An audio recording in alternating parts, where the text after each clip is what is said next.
Well, this is live. The podcast is the podcast audio is live and appears to be working. Good. Finally, after hours of testing different cables and it turning itself off randomly. Yes, and it being a completely new day, of course. Sorry. It's a new day. Can I sing? It's a new dawn. It's a new life.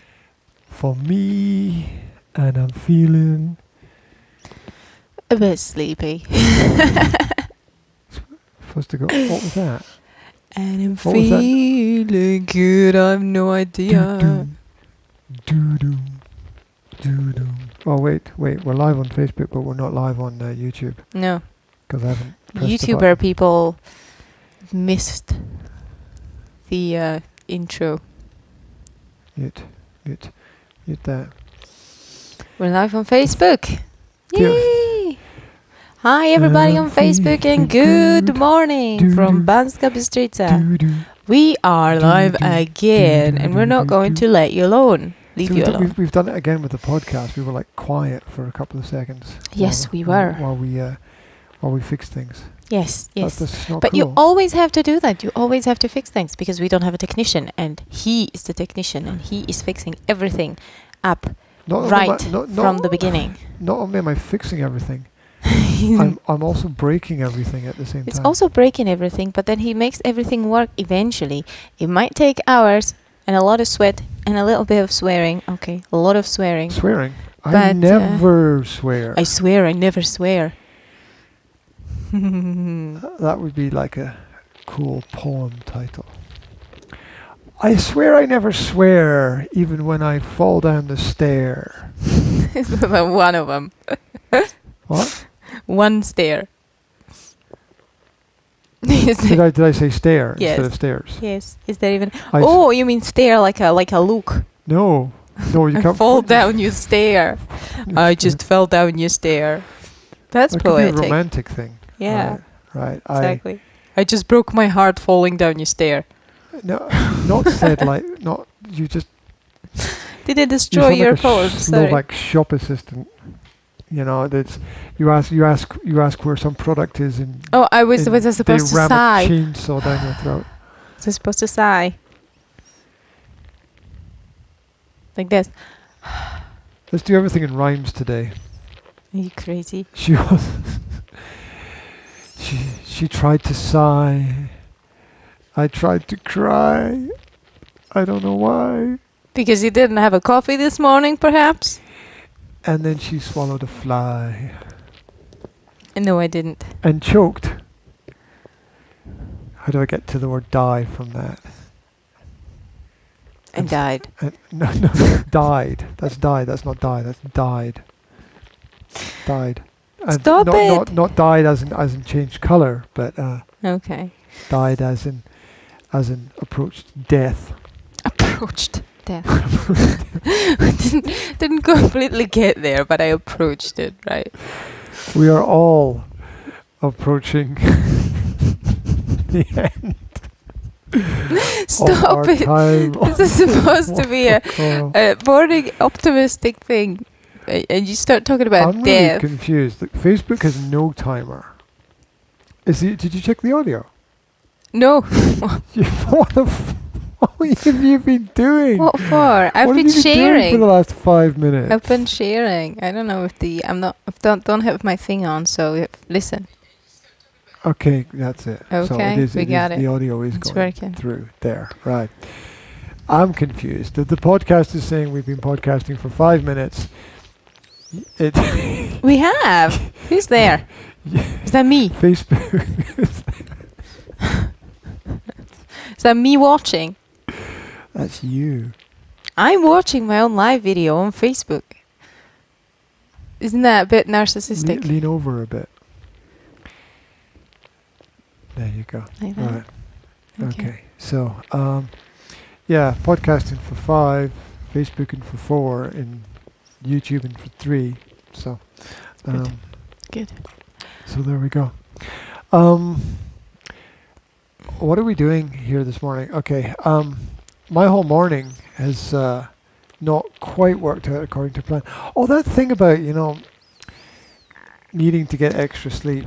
I'm kind of pretty much convinced that people don't need any more than 5 hours sleep. Because once you get up and you get started doing something, it's okay, right? It's okay. It's just that getting that initial 10-15 minutes of getting up and getting focused is hard unless you're jumping in a cold shower, or might be easier if someone brings you a cup of coffee or something like that. So There are studies that people who sleep less than 6 hours a day die younger, but let's just not talk about that today, okay? how do they know that? I imagine they did statistics. You can't interview people once they're dead.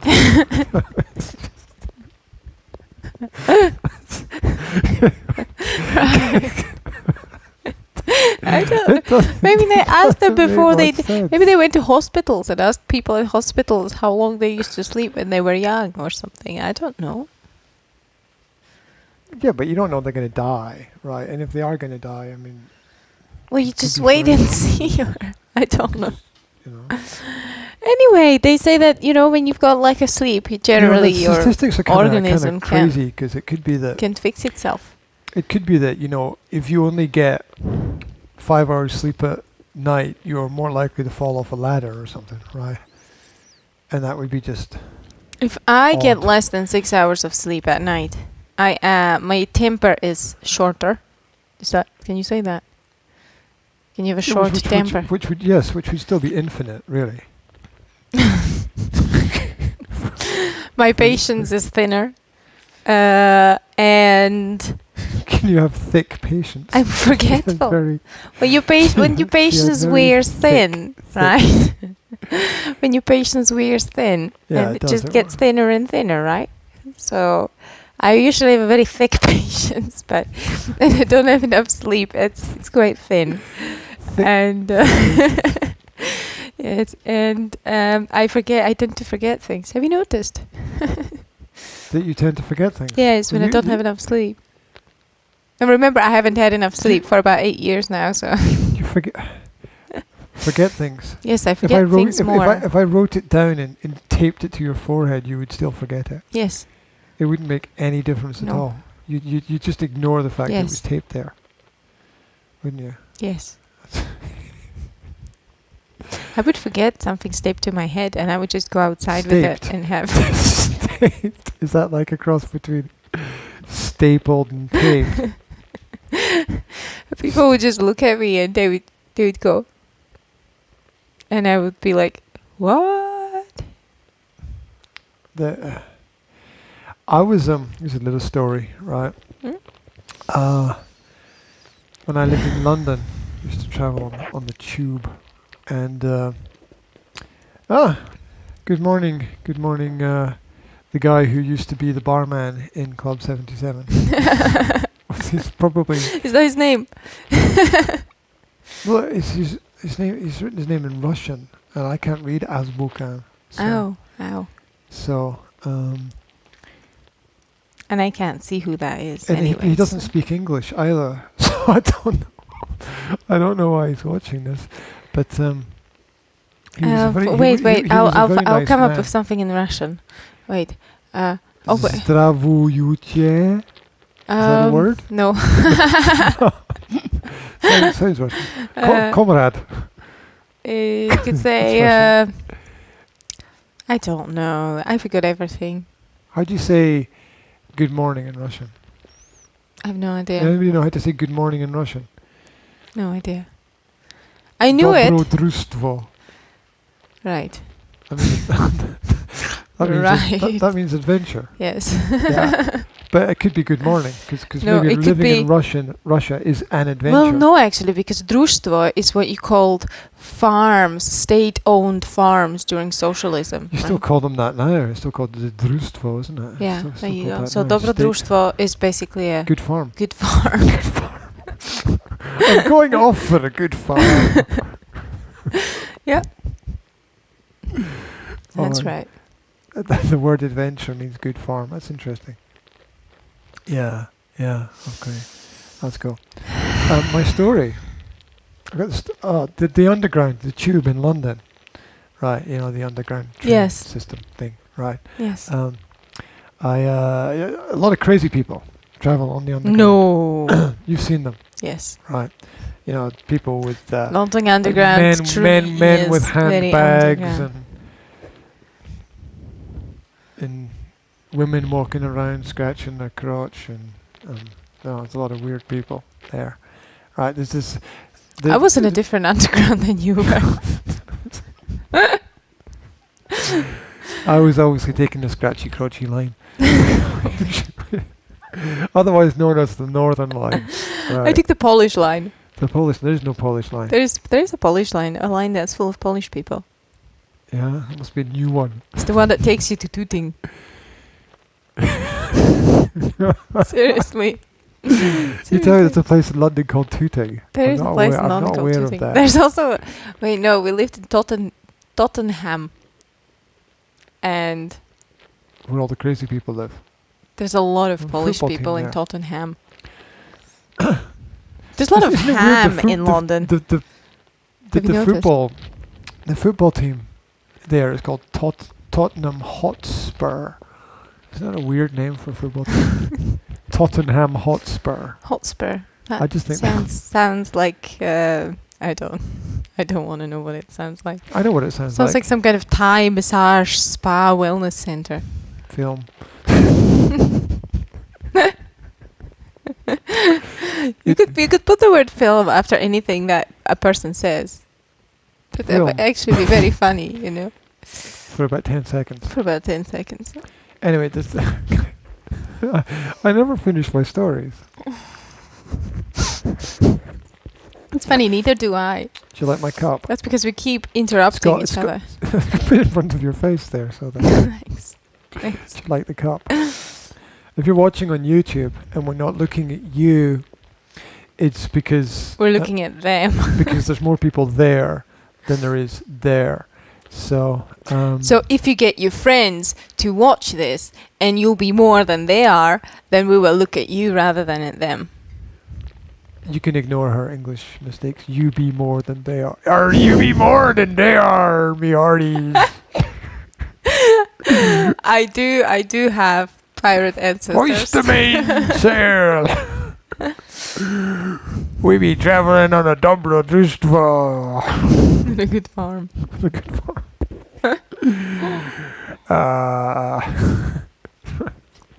I'll show this over there as well. It's my cup with the website. This is getting really boring, so I think we should start. I'm really enjoying myself. I'm enjoying myself too. I'm not sure people out there are enjoying themselves. If we're enjoying ourselves, it doesn't matter. Okay. F you. Please. Please, you have to be polite. Fool. Right. No. So to finish my story about the underground. Give us the story about the underground with the scratchy crotchy line. That's not the point. Okay. Because what did you say? You mixed staple and sticker together. What did you get? You got Staped. Something was staped to my head. Staped to your head. Well, these crazy people who go around the underground. I've said that before. I know. I'm repeating myself. Who go around the underground with messages taped, like on their body and on their head. Okay. Right? Have you ever seen? No. Okay. I guarantee you, if you ask anyone who's travelled around London, right, or any city that's got a subway. About 15 years ago. There are these crazy people with messages that they tape to their head, and they look like homeless people, right? Or your mother's partner. Yeah. Stop it. Means they have like long hair and wear the kind of checkered shirt and no shoes. Nice man. Yes. I don't mean that. I don't mean that homeless people are not nice, but there's a kind of look that they have, right? Yes. A kind of crazy stare. Not the one that you walk up. Just to be clear. Oh, okay. She had this crazy stare. I kept tripping over it.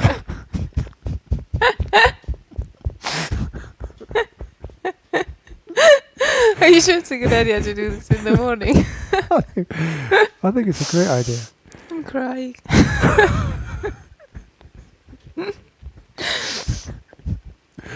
Because are you crying? I'm sweating. I'm really hot. I'm sweating out of my eyes. Oh, I haven't. Oh, okay. Anyway, so I was on the underground with my Greek Turkish friend. Naturally. Yeah, I'm not sure if he was Greek or Turkish. Probably both. He was confused. I can tell you that much. He didn't know if he was Greek or Turkish. So how could I know? And we did this theater class together. Anyway, so we're on the underground. And I'm like foreigner, right, in London. He's like Londoner, right, and and he knows everyone and everything, and I'm the idiot. Okay. Who comes I'm from the Scottish village? Yeah, exactly. Like I'm the You're like, what are those cars? All right. I parked my horse and then go on the underground. So, except there was nowhere to park it. Usual So problem. I took it with me. You weren't the only one, probably. You can imagine, like, me on the underground train with my horse. With the animal. So I was pointing out, like, I was asking my friend, like, what is it with these crazy people, right? Because, you get more crazy people in the city than you do anywhere else, and it's a bit of a shock, when you first get there. Yeah, let me just check your mic for a sec. Got an idea that the mic problem might be something there. Okay. Look, it's working. if you hear the wind coming through, it's us testing the mics. So like, what are all these crazy people, with these things? And Yeah. he said, you don't know. I'm like, no, I We don't have those in Garmouth. We don't have them. We have a different kind of. We have a more sane kind of craziness there, and people just get smashed. And anyway, and he's like, well, what do you look at when they're there? What do you? Well, I look at the messages on their head, right? Yeah. And it's all like weird, random words or some biblical phrase or something like that. And the end is near. Or something like that. And he's like, well, yeah, you know why they've got that? I have no idea why they've got that. And he said, watch their hands. Okay. And everything is designed to distract you away from their hands and what their hands are doing. Okay. And I looked down at this guy's hands, and he was flicking his wrist like this, because this woman next to him had a bag with a zip on it, and he was trying to unzip it. He was trying to unzip it and put his hand in it, get the purse out, or if there was a person, I don't know if there was a purse in it or not. But so, see, me being idiot, didn't realize this, right? There's the lessons you learn, right? I wouldn't realize that Yeah, either. the lessons you learn. Everything is distraction. Yeah. Everything is distraction. When someone gets you to look somewhere, it's probably because they don't want you to look somewhere else. That's a good point. Yeah, and it's like politicians, actually. Well, yeah, but everybody does it. Talking about personal psychology, it's like when people lose their temper, it's because they don't want to explore a certain topic or certain issue more at that point in time.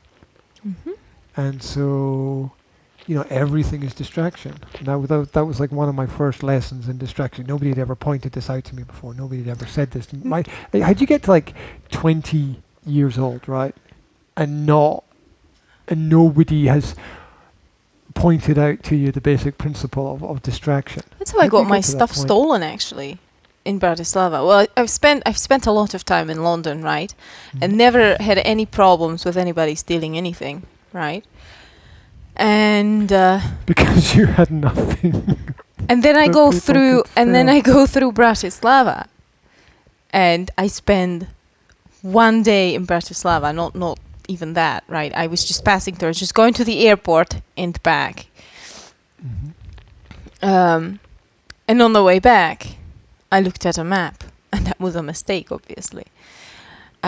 Because if you look at the map in Bratislava, it means you're not from there, and it means that you're an easy target, right? Especially if you're alone. Yes, and you're a woman, and you're young, and you look confused, like I do almost all the time.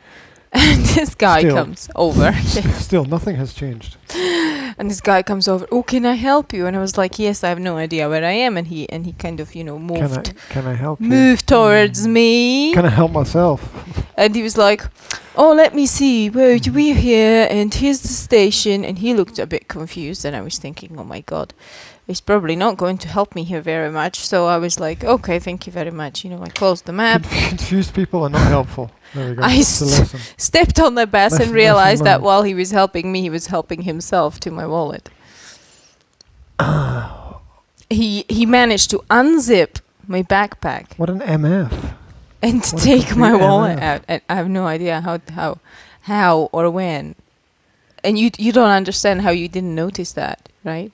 When that happens. Oh, well, great places to steal things are public places where there's a lot of noise and hustle and bustle, and if a person is confused, they're not focused. And I know that sounds obvious.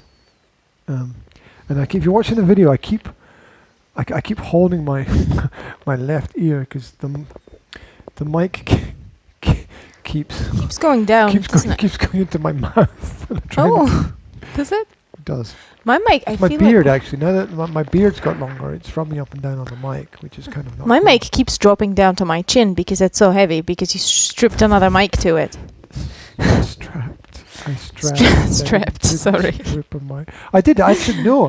You stripped the mic and then you strapped it to this. I stripped one mic down and strapped it to another one, and so that's why. If you're wondering why the ends of if you're watching the videos, the ends of the mics have got those big foamy things. They're a bit bulky. Because there's two mics. There's two mics. He is crazy. He's crazy.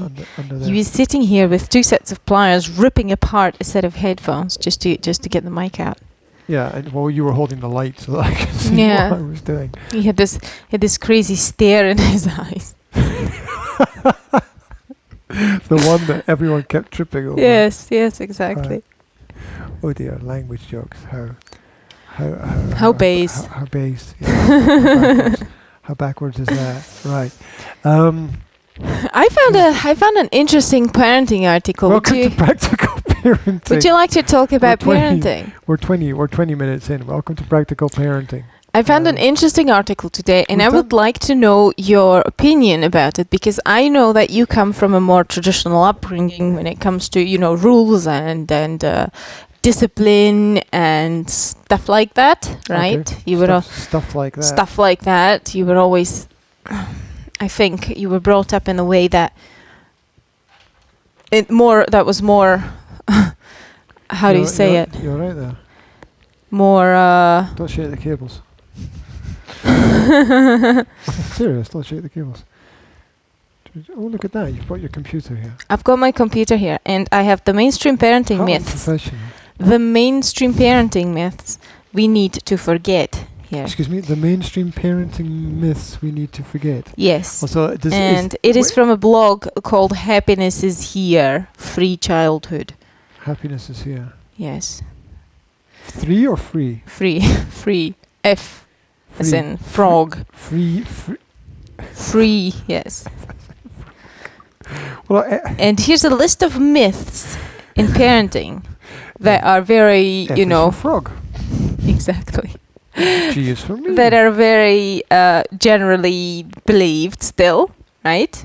Even abracadabra. By people who who think they don't do myths, okay? Oh, you're talking about things that people do automatically, right? In parenting. Because everybody does them. Things that are generally considered the right thing to do in parenting, very generally. Considered the right thing to do. 12 mainstream parenting myths we need to forget. First of all, your favorite. Okay. Chores. Hello? Chores. Hello. Chores or routine teach personal responsibility. And the What's author, wrong with that? the author of this article states that forcing people to do chores does not teach them responsibility, but is counterproductive. It says, Victor, good morning. It's a national holiday today. Don't go to work. it says, why would you feel personally responsible when someone else is making you do it? Right? In fact, one experiment after another has demonstrated that rewards it argues about rewards. If you didn't make people do stuff, then nobody would do anything, no? Well, it argues that you should have internal motivation and want to help and want to do stuff for the household or for the family, right? Rather than being forced to it, because if you're forced to it, you have a negative relationship towards it. Yeah. You should want. Yes. I have a huge problem with that statement. Because those are two words that I try to refrain from using in my lexicon. I know I use them because it's convenient, but you know, wants are poor replacements for needs, and shoulds don't usually happen. So we've got things that don't usually happen replacing needs. Let me use a different language, okay? The author of this article basically states that children will be more responsible, that chores will make children more responsible if they are internally motivated to do them rather than forced to do them. Right? It says, don't force help. No one wants to be made to help out. That just makes it seem like work is something to be avoided. There's a difference between forcing help and motivating people to do things. And the concept of, I believe that incentives are essential. We've had this, we talked a little bit about this before. Yes. Right, or maybe a lot about this before, but I don't think that anything happens without incentives, either internal or external. Unless you get some benefit from something, you don't really tend to want to do it. Even if it's easy or difficult, it doesn't matter. You need to get some benefit, because if there's no benefit from doing whatever it is that you're doing in the short term or the long term, why the hell are you doing it, right? I mean, yes, but there is a big difference between the external motivation and the internal motivation. There's a big difference if you're going to do something because you get paid for it, or if you're going to do something because you feel it's the right thing to do, because you know inside you that this is something you want to do, or it's the right thing to do, or, is your calling, or whatever you want to call it, right?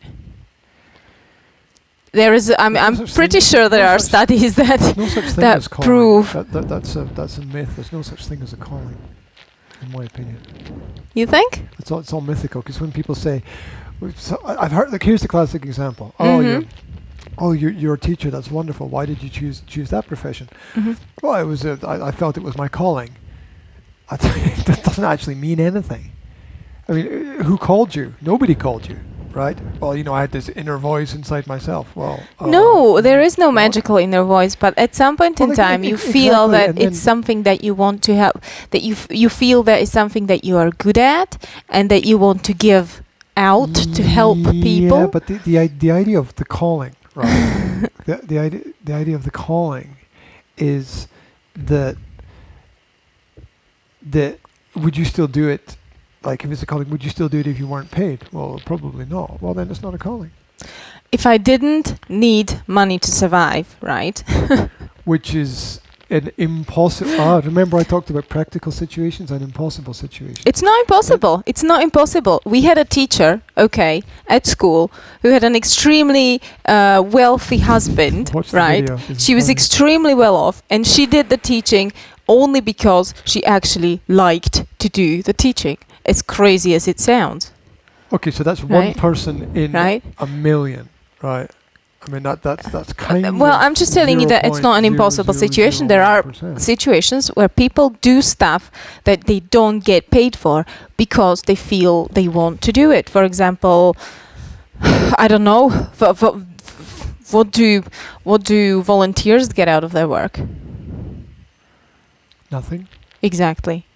So if what you said was true, then there would be no such thing as volunteers, right? I mean, obviously they get some kind of internal satisfaction out of it. Okay, but and when I said volunteers don't get anything out of the work, that's not a practical or real statement, because Mhm. once again, unless you're getting something out of something, Mhm. you're not going to do it. Unless you're either getting some physical, financial, or psychological reward, you're not going to participate in anything, because you're not going to participate in something where you feel nothing at the end of the day. Obviously, but You're what definitely I'm not gonna do it saying, again but if you do what it the you're first saying time. is basically saying what I'm saying, right? That you don't have to have an external motivation to do things. You don't need an external incentive like being paid. You can do something from your internal motivation things, don't get a physical or material reward, and still want to do it because you feel it's something you want to do for other people, because you get some kind of internal satisfaction, right? Dun, dun, That would be like that would be what I would call calling, right? I mean, I think calling exists. I think calling is when you manage to realize what you're good at, right? The podcast. Manage to realize how you can give back to people, and then pursue it. I mean, if you make money out of it, that's great, because we all need to live, right? There's nothing wrong with it. But I think I think it exists, and it's extremely important for people to stay motivated, to, want to do it. I don't think it's a myth. I think it's extremely difficult to find it, but I don't think it's a myth. You're talking about internal motivation. Yeah. Does it exist? Look, there are people who give away everything that they've got, right? Mhm. But they tend not to be able to help people very much with things beyond a certain point. Look, let's leave these crazy, examples, general examples. Let's go back to our home, right? I mean, I have Will sometimes, not very often, coming to me and actually asking me, if he can do something for me.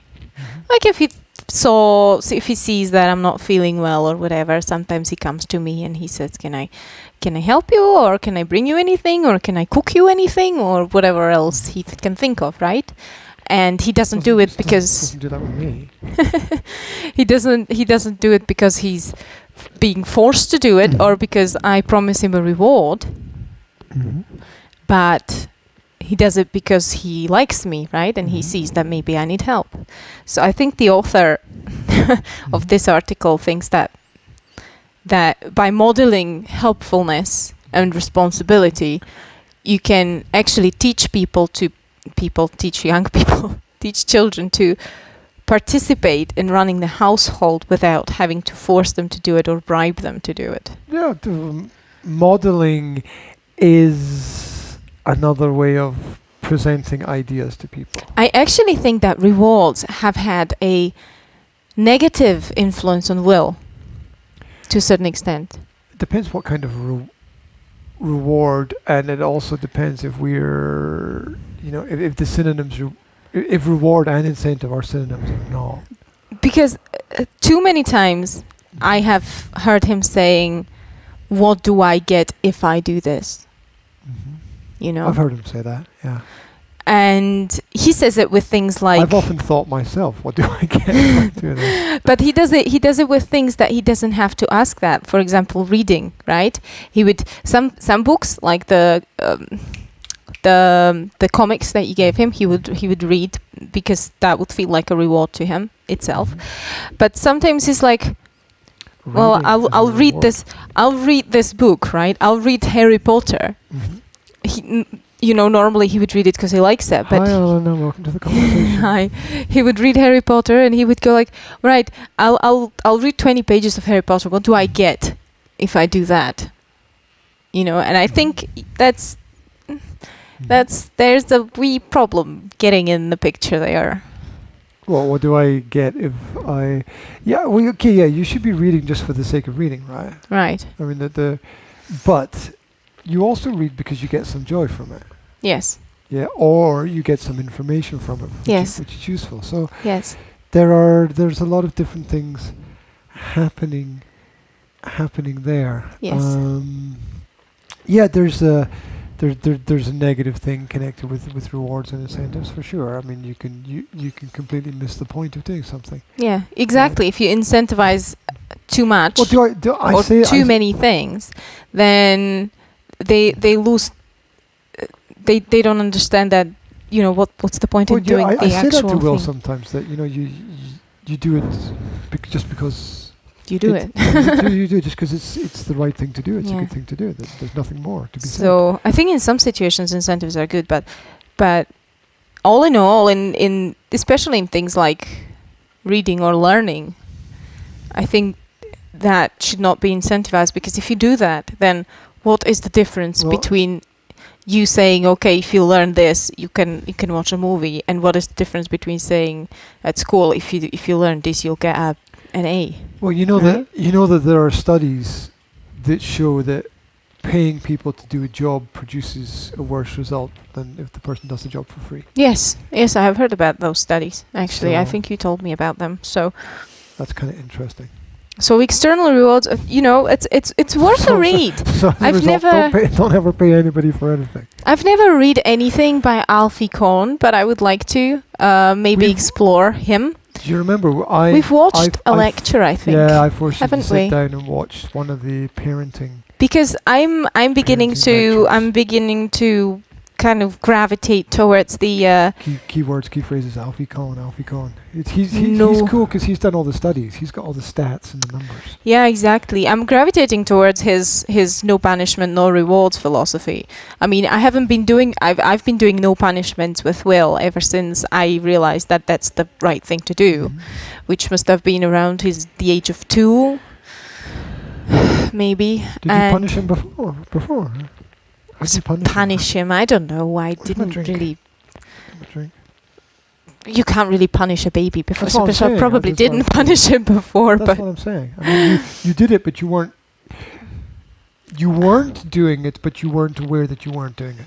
I would occasionally, even after the age of 2, not to lie, I would occasionally punish him by, saying, okay, you won't get to play with the tablet for 2 weeks or something, So I did punish him after that, but I was really trying not to. I was especially careful not to punish him. I never punished him if he told me that he's done something wrong. And that, I think, is extremely important if you want your children to trust you and to be always truthful, not to lie. Because if they do a mistake or do something wrong and they come and tell you about it, then that's to be extremely, that's to be valued like really high. And I don't punish for that because I don't want him to start to hide things from me. When he has a serious problem, I want him to come to me. Why would he hide things from you? I'll tell you why, okay? My parents, the opposite, okay? So anytime I did something wrong, doesn't matter whether I told them about it or not. Well, not every time, but most of the times I would get punished, right? I would be like, okay, grounded or whatever. So next time I did something wrong, I wouldn't tell them about it because I didn't want to get punished. It's logical, right? So I would end up lying to my children by omission, parents by omission, because I didn't want to face the consequences. I mean, that's logical and natural, okay? And even if both I terrifying and frightening yes, at the same time. and even if I had a problem that maybe they wouldn't punish me for and they could help me to solve it, I still wouldn't trust them enough to go to them and tell them about it because I was worried that they might punish me for it or think that I've done something wrong, right? Because I thought that maybe I have done something wrong, right? Maybe I would deserve a punishment from my parents. I don't know, right? Oh yeah, kids don't So- know, do they? So when don't I had know a problem at school, for example, I told you about my childhood trauma at school about not being christened, right? I can't remember So- that. I mean, I lied in my school for about you for a lied very saying- long saying time, that maybe you'd a month. been christened, but you hadn't. Yes, saying that I have been christened. Well, a month is not because a very long time. Sorry. It is when you're a kid and you have to say the lie every single day. Who when cares they- if you've been christened or not? What's the point? I mean, Well, I went it to doesn't a change who Christian you are. school. I went to a Christian school, and I needed to be christened so that I can go on for what do you call it? The communion, the first communion. Everybody needed to Yeah. be christened in the classroom, right? And I wasn't. Ridiculous ritual. It was totally ridiculous, and I laugh at it as an adult, but it was extremely stressful when I was a kid, right? And I would go on for very long. To me, it seemed very long when I was a kid. Just lying about it at school and not saying anything at home. And it wasn't a situation that I could have solved in any way as a child, right? So it was very stressful. And I don't want this ever to happen to my children, so therefore I never punish them when they come to me with something, because I want them to come to me with everything they need help with. You earn the truth by being truthful yourself, both true to yourself and true to others. That's it. So that was number one. Myth number one. Myth number two is children... Is that number one? Yes, No, that's just number one. There's 12 of them. I like this. I The like hours this. and hours. This is nice to have you Leading the conversation. leading the conversation like this. I like this because I'm often leading the conversation, trying to listen and respond, and checking the technical stuff as well. And multitasking doesn't go down Right. too well. Don't get used to it.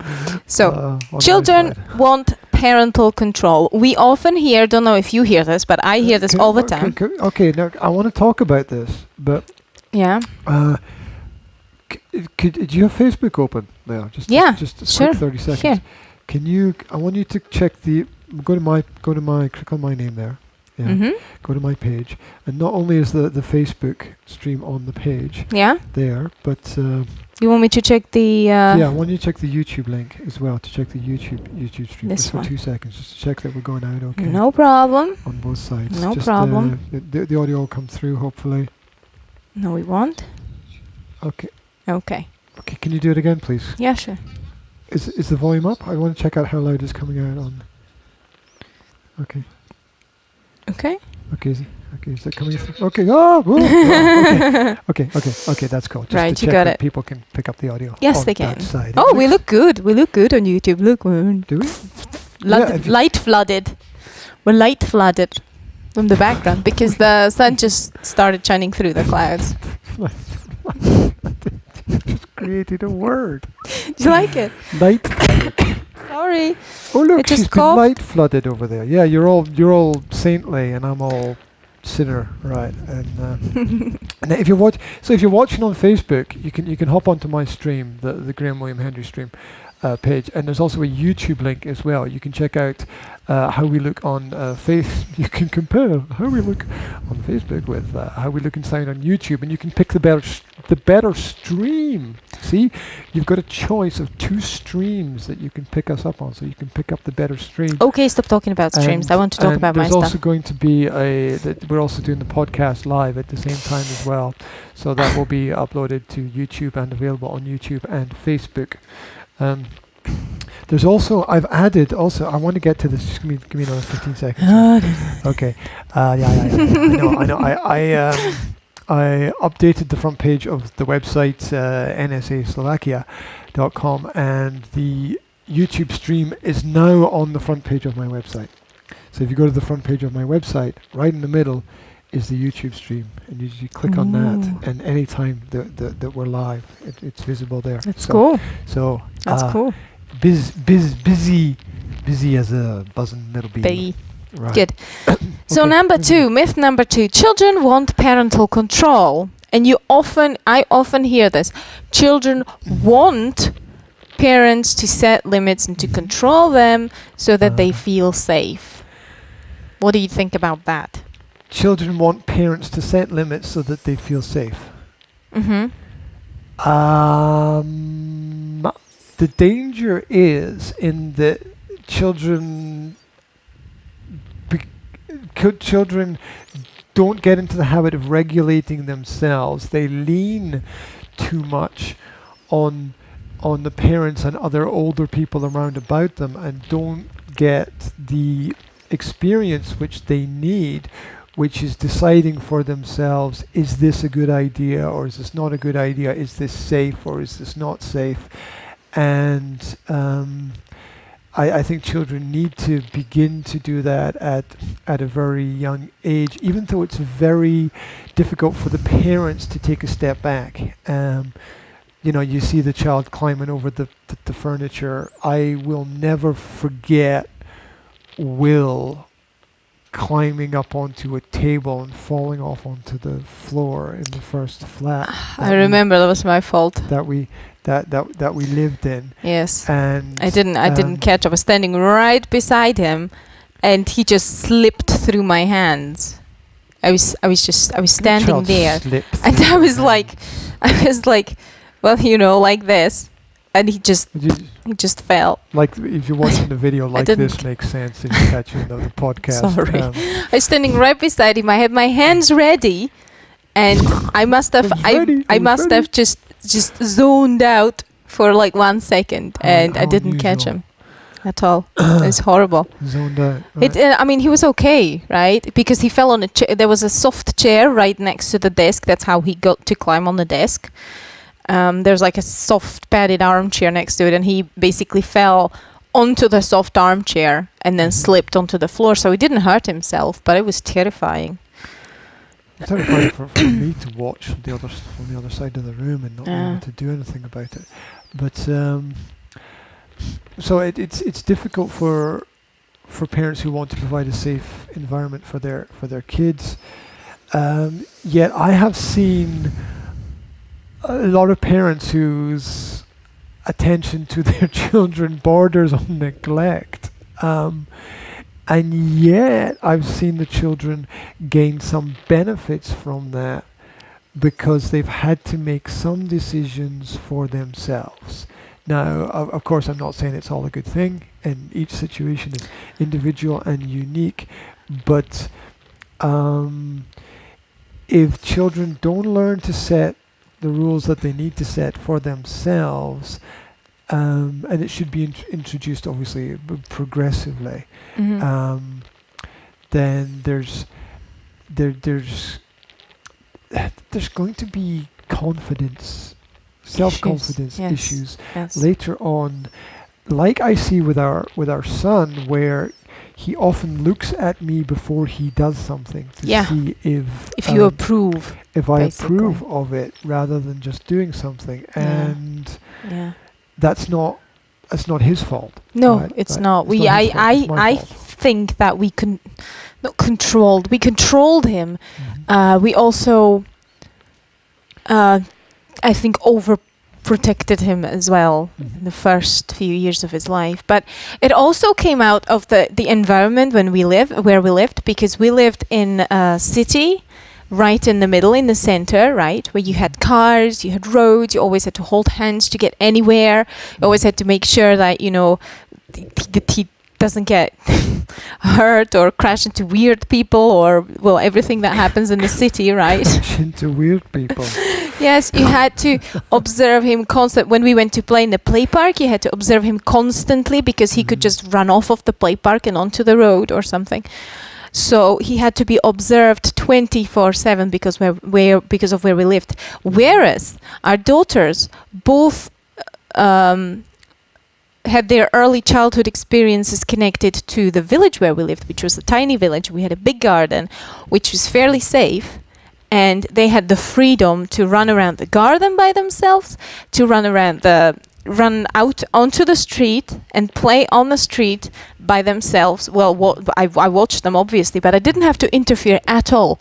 I didn't have to hold their hands or drag them off or do anything like that. So I think that Zora and Jasmine are both very self-confident because they had the early childhood experience of independence, which is great. And I feel sorry that I couldn't provide that for Will, but I think the environment of where we lived had something to do with that as well. You can't give children as much freedom when you live in the middle of a city where you have to keep them safe at all times. I remember when we moved into the house, we're all being confused by the concept of the fact that he could go out into the garden whenever he wanted. Yeah. Yeah. I know, it's scary. He kept like asking for permission. He was 4 or 5 years old. 4, I think. He was 4 when we moved. Can I go outside? Which is yeah. like, well, and he was actually scared to go out by himself. He was scared to get out into the garden by himself. He would, he needed to see me. Yeah. And he would be scared to be in a room by himself. He was crazy. I mean, we need to work on the self-confidence thing. Yes. Self-confidence. We talked about the shop thing before, like sending him to the shop by himself. Yes, we did. I still didn't do it, but I will. Problem also is with the kids. Another problem that I'm responsible for is the language. Right? I assumed that they would learn the Slovak language just by interacting with Slovak people outside of the home. But that interaction is not sufficient. Mm-hmm. They don't speak Slovak, therefore they have problems in... It's been 6 months in Scotland, though. Yes, I know. They have problem communicating with their friends, and therefore Will can get into situations, especially when he plays with boys. He doesn't have a problem when he plays with girls, but when he plays with boys, he gets into situations where he gets overrode, or I don't know how to say it, where he would get into the submissive position because he can't speak. Okay. He can't assert himself. He can't assert himself because he can't say much more than, hi, what's your name, and let's play hide and seek. Okay. So when other boys start asserting themselves, he has no tools, right, to assert himself. So I didn't see this as a problem when he was younger, but I can see now that it is a problem, and I have to actively teach him or actively make sure that he meets enough children to start speaking Slovak more. Same thing with Zora. She wasn't that shy. Hi. Katka, I have to write you a message. Thank you very much for all the messages that you have sent me about the play area. We actually took a walk. We were there. Yes, we took a walk to Suchivrch, and when coming back, we were there, and we had a look through the window. Yes, because obviously it was closed. Stop the wind getting in. And it looked lovely. Yes, it looked really nice. I have to send you a message. It would probably be great for. So for people who live locally here. Yes. Talk about what it is. Okay, it's Katka over there has a great little play area for kids. I think for ages of about 0 to about 3. It's a Montessori styled play area where they can grow, basically, doing all the Montessori hands-on activities, and it looks really, really good for little kids. I'm not sure if we'll be able to attend because of the older kids. I don't think that Will, aged 8, would be, stimulated enough there. But for little kids, it looks awesome. I would definitely go for it. It's called Mudresovi for everybody else who's watching. Mudresovi. Wise Owls, yes. Wise Owls. So if you're watching, check it out. It's worth checking it out. Check it out. Yeah. That's in Banska Bystrica, and it's not far from where we live. And yes, it's in Fonchorda. There's parking there, and it's in there's places there's area. places on nearby. There are like play parks where you can go afterwards with the kids or whatever. Yeah. And then I think it's organized on a slightly higher level than your average yes. Play It's area. not your average play area. It looks like it's focused on the actual growth, the development of fine motor skills, gross motor skills. My tongue's not working anymore. Gross motor skills and fine motor skills. Have you ever heard of those? Yes, let's talk about them another day. Yes. It gives me time to go and research a bit more about right. those So things. yeah, that's cool. Is it called gross or gross? GROSS. I think it's gross. I think it's gross because you would need over the word. You would need the E at the end for the O to say its name. Yeah, but in the English language, gross has another meaning. I know. Gross. Gross meaning terrible. Gross meaning yucky, but terrible and awful. Yeah. But gross as in gross. Yucky motor. Gross as in like when you have, for example, when you have income, you've got net and you've got gross, right? No? Yes, I'm confused about. It's the same kind of gross. Right. It should be. Depends which. It should be short. It should be short vowel. It should be O because it doesn't have an E at the end. Will would tell you that. He knows. The cunning linguist. The cunning linguist. That's me. There you go. That's me. But anyway, I wanted to read this to you connected to the second point, right? We constantly ask ourselves in anxiety and pain, what is best for the children? What is right for the children? What should we do for the children? The question is an effect as well as a cause of modern childhood. Until the institution was invented, it would hardly have occurred to anyone to ask the question. What question? What can we do for the children? If they had to what? Hello? If they had. I remember you saying to me, don't read the articles. Oh. Don't read to the suppose that net, what was good for children was any sense. different from what was good for everyone else. John Holt, Escape from Childhood. And You've got that somewhere, no? I've got a couple of John Holt. Yes, books. yes. And that coincides with the term, What do I do which Monday? must be a new term because I haven't seen it before. I've only seen it this year, appearing this year, What's the term? which is childism. Have you ever heard the word childism? Anything with ism at the end is usually semi-ridiculous. Childism pointless. is basically a discrimination of children because of them being children. Childism is basically treating children any different than you would treat adults when it comes to respect, disrespecting children because they're children. So it's just another word for disrespecting. Yes, basically. People. Yes, yes, yes, children. yes. Okay. So I thought that was an interesting term. Anyhow. Childism.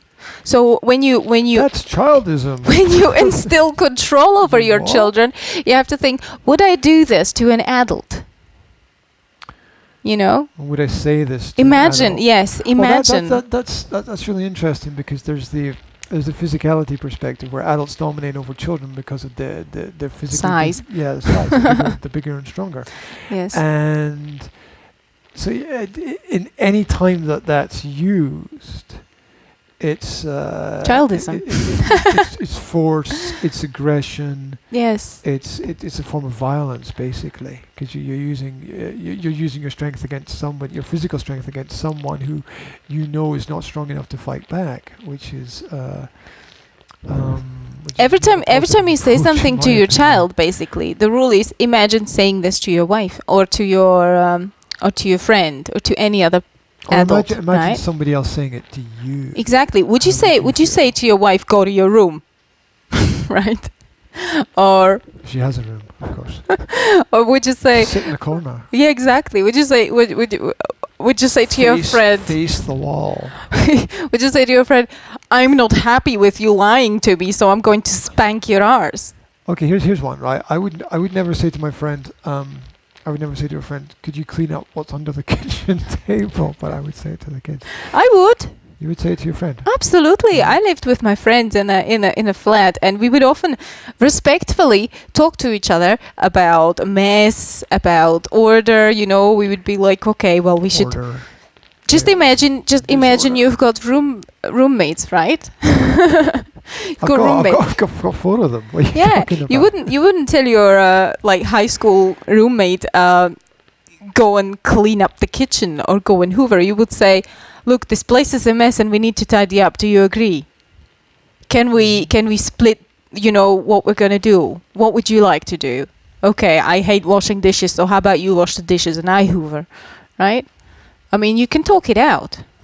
Talk it out. I think you can work it out and talk it out with children as well. You don't have to be disrespectful, right? You don't have to treat them like slaves. Yes. Yeah, I agree. I'm not saying you have to There we treat go. it like that. Yeah. I'm saying I agree. So, Yes, good. Right. control is not You're good the in way morning. to go. You've got a lot of energy for this. Respecting children makes them selfish. Another myth. Respecting Children makes them selfish. Suggestions to consider children's needs. I can respecting something. People often think that when you respect your children, that when you're being too nice to your children, right? When you talk to them instead of giving them orders, when you ask them questions instead of giving them orders, when you let them choose, right? That you're going to spoil them and make them selfish, and that you're going to bring up little brats that are going to disrespectful to everybody else, which is just really. Okay. Take a step back. Yes. This respecting children makes them selfish. Is this saying that That's this the is good myth. or bad? No, that's the myth. That's the myth that needs to be busted. People actually think that if you respect children, it's bad for them? Okay, People actually these. think that? Yes. Oh God. Yes, they do. Really? They do. They do. Right. They do think that. Well, look at that. You can put that over there. I can put that over there, but then I'm going to have to reach over there. But I needed to put that there because my but then thighs you are getting sweaty. You're not getting the eye contact with the Facebook group. Yes, so people do actually think that children are going to grow up into selfish brats if you give them too much freedom, or if you give them respect, basically. If you're not hard on them. Just go back to the last point. Would you treat adults that way? I see it. If you respect another adult, is that bad for them? I don't think it is. Of course it's not. But you wouldn't believe how many people think this. I told you that I spent a lot of time at mother forums and stuff, right? And you wouldn't believe how many people. Check the podcast is still running. Yes. Okay. You wouldn't believe how many people when someone suggests, respectful approach towards children, you're going to have about 10 comments saying, yes, that's the best way to bring up a spoiled brat who disrespects their teachers and spits at them and is vulgar and beats up other kids and yada, yada, yada. People just are so scared to respect their children. It's unbelievable. Wait, I can unpack that a little bit. They're scared to respect people. Yes, they're scared to respect their children. Wait. I mean, that's language covering up something, right? When you're scared to respect people, right? Okay? Fear is internal. Okay. Yes. Fear is always internal. And respect is the external world. So there's something that doesn't connect. Okay, they fear. No, wait a sec, because you're. I'm sorry, I need to lean on you for a sec now. Yeah, there's a cable there though, and you can't put your hand on the cable. Okay. Right. Okay. So. There's a sort of conflict there. I mean, there's an internal conflict and an external conflict, and all that you can control is the internal, not the external. So having a problem with the internal and wanting to control the external is actually an impossibility, right? You can't to want to do that is impossible. I'm not sure what you're saying at all. You just got me completely confused. Okay, well, to I'm sorry. To have an internal problem and to want to project that as an external threat and want to change the external threat is, that's a... Yes, I know it's not logical. Well, explain it to the people. It's more than not logical. It's actually impossible to change the external in that context. Yes, it is impossible. It is absolutely impossible. That's why parents always have to. That's why the first step that I always emphasize is to look inside and see what my problem is, right? Because when I have a problem in parenting, it's always my problem. It's always me having problem with something. And often, when you look at yourself in certain parenting situations, there is usually one theme underlying all the problems, and that is fear or anxiety, right? You always realize that you're afraid of something, whether it's the judgment of others or whether it's loss of control, which is this situation, I think.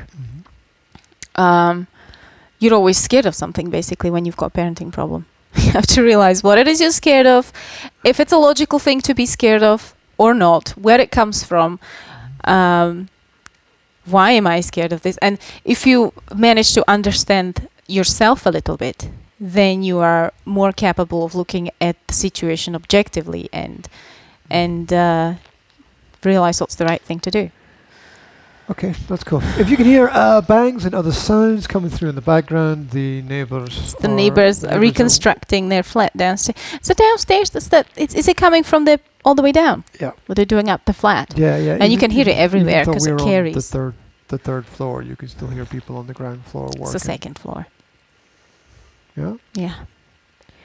Okay, sorry. Right, even though we're on the second floor. Even though we've lived here for a half a year, still doesn't remember. Do you have to press 3 on the lift to get here? No. 2. It's 2. I never take the lift. 2. I always walk up the stairs. Jasmine will tell you. Jasmine always presses number 2. That's because she's not tall enough to press number 3. No. Anyway. Now these little points are written in a slightly suggestive manner. Okay. Suggestive. But it, slightly. It kind of gives you the point. So number 4 is forcing manners creates thankful children. Forcing manners creates. This is the myth. Yes, this is the myth. That's it. That children will be thankful if you force them to behave in a certain way. If you force them to say thank you and please and all those things. Let me give you a very simple equation. Makes them thankful. Yes. Force equals failure. Always. Yeah. Always. Force equals failure. It's an inability Always. to convince or persuade or present a good, reasonable, or logical argument. Force always breeds resentment in every situation. Every situation somebody forces you to do something, there's a long-term issue. the reaction is resentment. You don't want to do it, even if it's a good thing, even if it's something you love, right? If you're forced, you create negative relationship and you don't want to do it. And you most certainly, just because somebody forces you to say thank you, you most certainly don't feel thankful for that, right? If you felt thankful, you would actually say it by yourself, right? It's like at school. I remember at school we had this math teacher, and she was really great, and she was actually funny, and she was doing this as a part of fun, right? And she would go to the boys. She didn't usually do it to girls, but when boys were being silly, she would go to the boy and she would whack them over the head with a book, right? Yeah. It was smacked in the face. It was like I bet the boys were really small. How old were they? No, that was at the high school. That was like 17-year-olds, right? Yes, it was done in a joking matter. Okay, I get it. Manner, and she was always very joking. We all loved her, okay? But and she would always say, when she did it, she would always say thank you. Because I do this for your own good, right? And they would always laugh and say thank you. But she did it in a joking manner. But I know people who actually mean it in situations like this, right? Like, is that when people say, like, it hurts me more than it hurts you? Yes, you do something to the kid that the kid doesn't want, and then you make them say thank you because it's for their own good, right? Okay. And it's just like the top of perversion in this situation for me. It's like, right.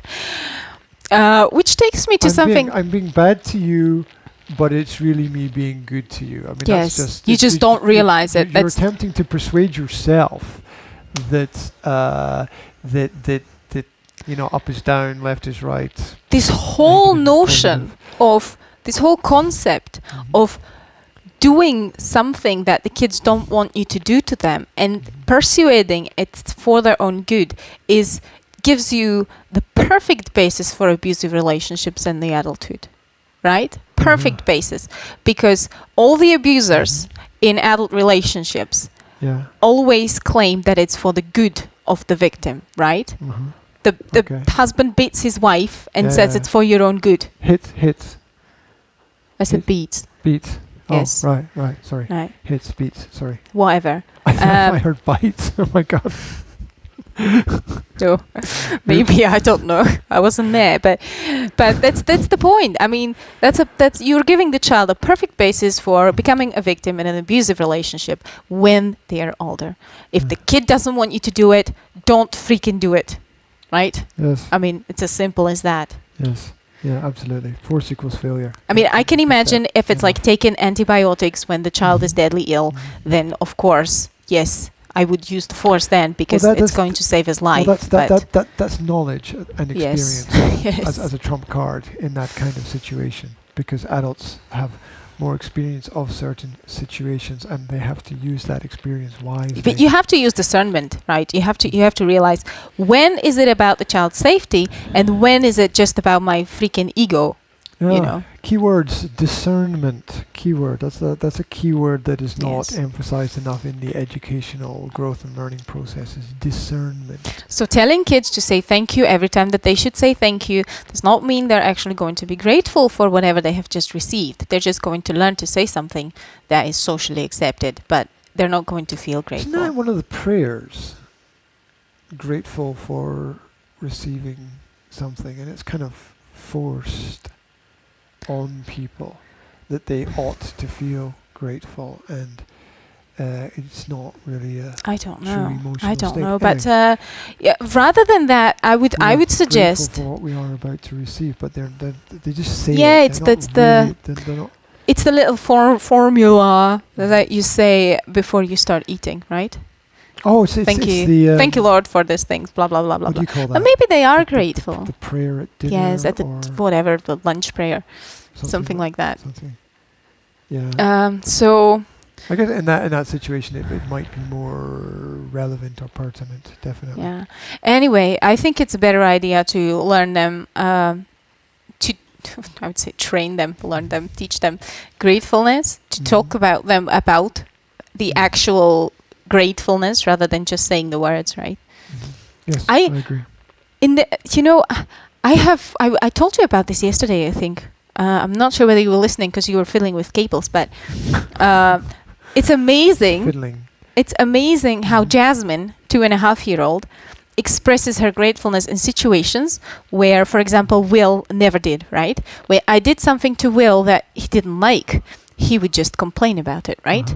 But Jasmine, for example, yesterday she had a sore bum because she pooped in her nappy. She didn't tell me about it, and I haven't noticed. And then I changed her nappy. She was a bit red, right, and sore.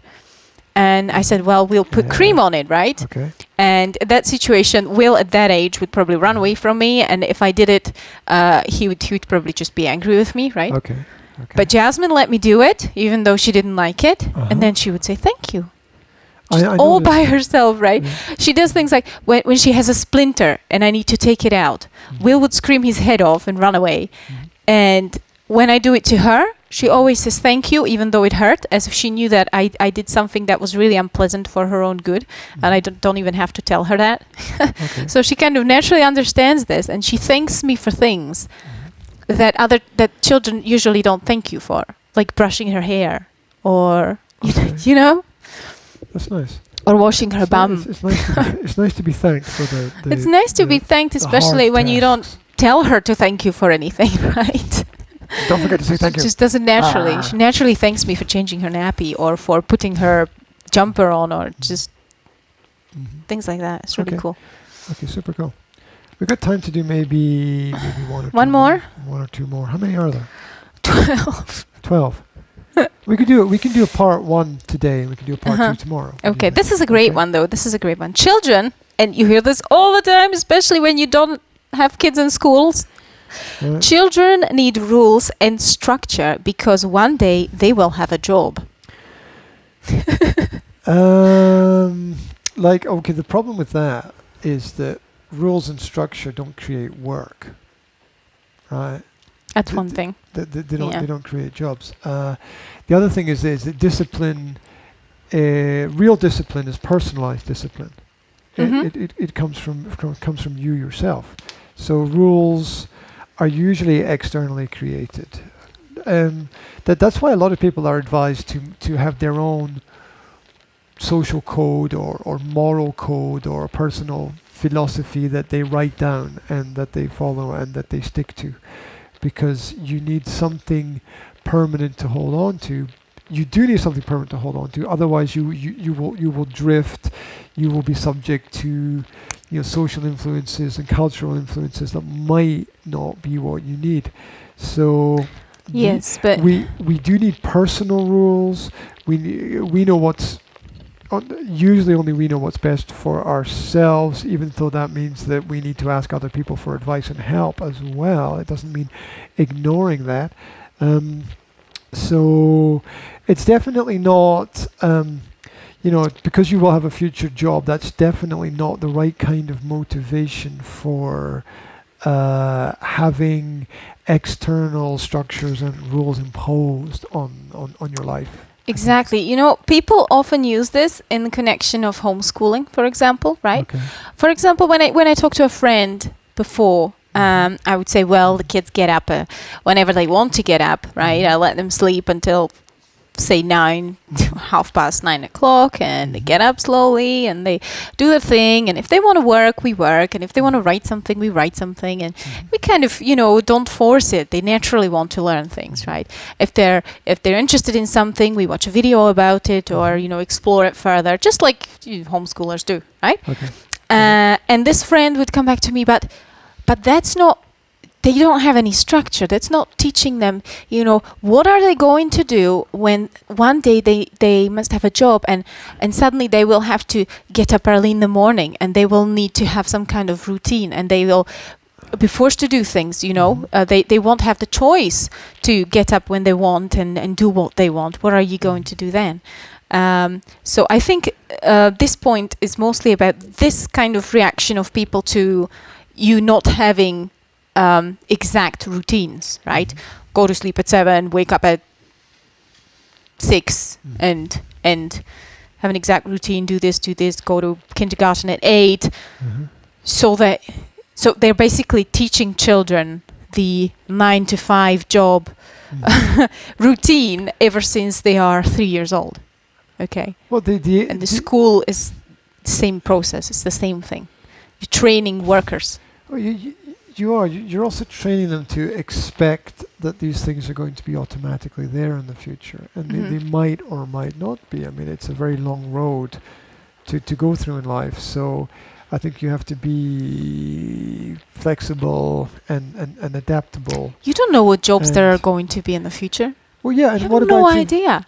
Well, what about if you decide you don't want to be a worker, so you want to be an entrepreneur, or you want to be an a artist, business leader, or you want to be someone who works in a non-traditional sense? How's that going to help somebody who's doing a night shift, for example, right? I mean, it's assuming that there's only one kind of job for one kind of person, and the truth is there are a billion different kinds of jobs, from lifeguard at the swimming pool to forester in the forest, to airplane pilot, to weaver and knitter. I know. etc. If my grandfather, right, asked me, what's your job? And I told him that my job is to sit in front of a camera and talk to people through the internet, he would be like, what? That's a job?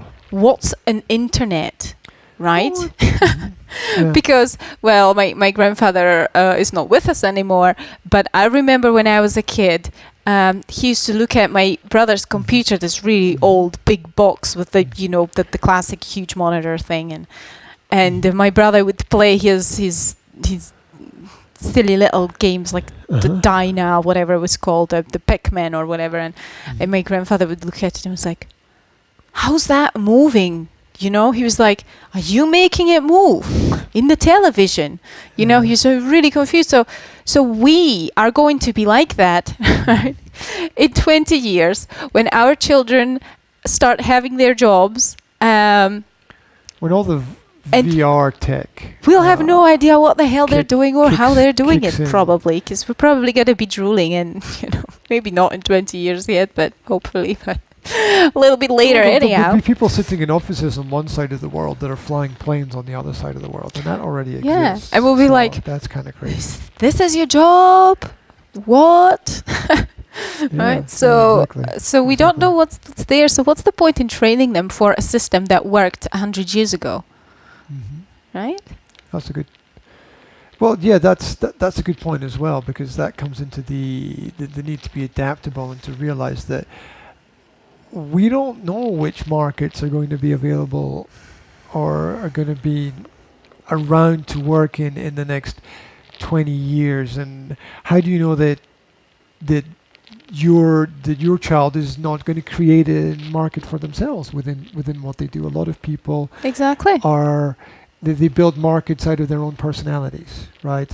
They're the skills that they pick up as they travel through life, and the idea that you can have a profession for life is gone now, because the market's changed so quickly that most people are working in a profession 3 to 5 years. They're not spending their entire lives doing. To be flexible now. Doing one thing. Now you can spend your life doing one thing, but